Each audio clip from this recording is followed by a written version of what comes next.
So we're back at the pickle or cucumber vine because I am a little bit obsessed with the old pickle, and I thought I'd tell you about some of the kind of unexpected factors that as a first-time pickle grower I have come across. And certainly, while last year we had a very unsuccessful cucumber vine which had like 3 cucumbers on it, this year our pickling cucumbers have gone amazing across this double arch trellis system. But there have been some setbacks. Number one, the other day, I actually went 2 days without watering and this vine was devastated. It has bounced back a little bit, but you can see there's a lot of damage to the leaves. It does have cucumbers once again growing on it and looking a little bit healthier, but a lot of them were looking pretty bad. I went through and I trimmed all of the cucumbers I could find off just to take the stress off the plant. But the reoccurring issue that I have was, especially with the design of our arch here, it has been quite a challenge to find all of those cucumbers.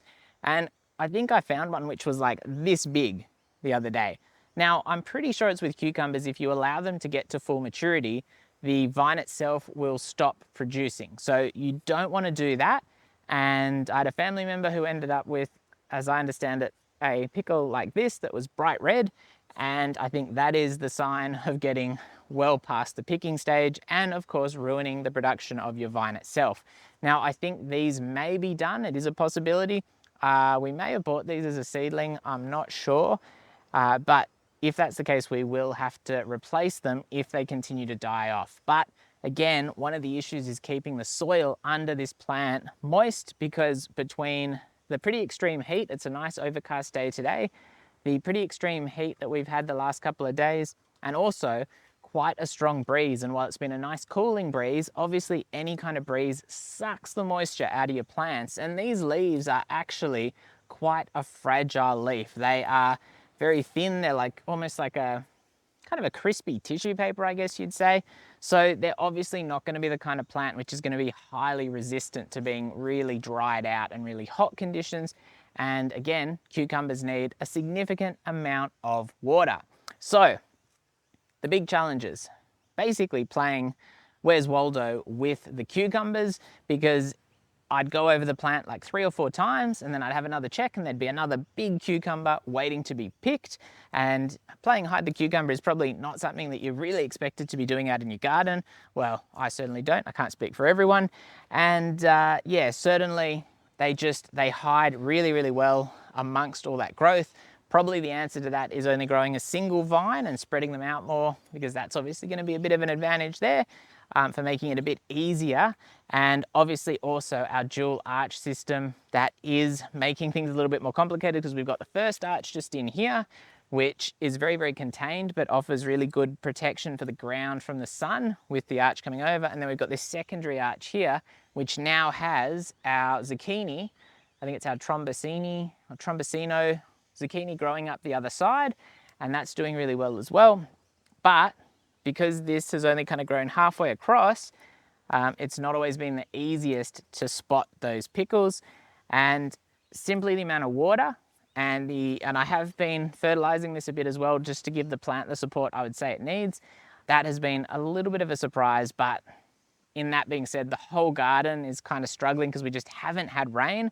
Been very, very dry. Maybe that's the norm here. We haven't been here that long, but the amount of water the garden is requiring, and certainly these require, was perhaps a little bit of a surprise as well. So something to keep in mind.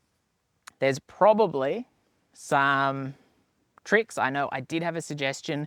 You can self-pollinate. Now, as it turned out, I didn't need to do that, because actually we were getting a really good crop. So where our zucchini aren't getting pollinated at all, and they've been terrible this year, these have been pollinated very well, and you very quickly see our little pickles growing and our not so little pickles growing here. And that is great to see. And I've also seen some little native bees, or not so little native, but they're kind of a fat bee. They look a bit like a bumblebee, but they've got a really bright iridescent blue behind. And I've seen one of those hanging around here a lot, and he's obviously doing a lot of work for us. So that is quite cool to see. And just confirming, these were from seed, and so we're going to start a couple more of those seedlings as replacement plants for summer, because we're halfway through summer.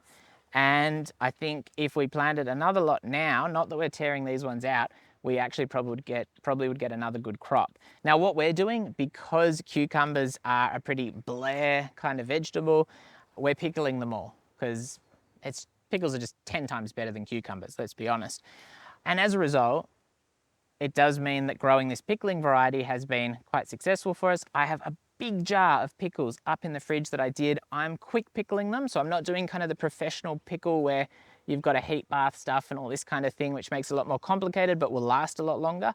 I'm quick pickling, and that, as long as you're eating them quite quickly, is a really easy thing to do. And I think I bought like a 2 or a 3 litre bottle specifically because we were getting so much crop off this plant. So again, it being almost too successful, I don't think there's really such a thing as too successful, but being so successful has been the other big surprise, which I'm very, very happy about. So there you go.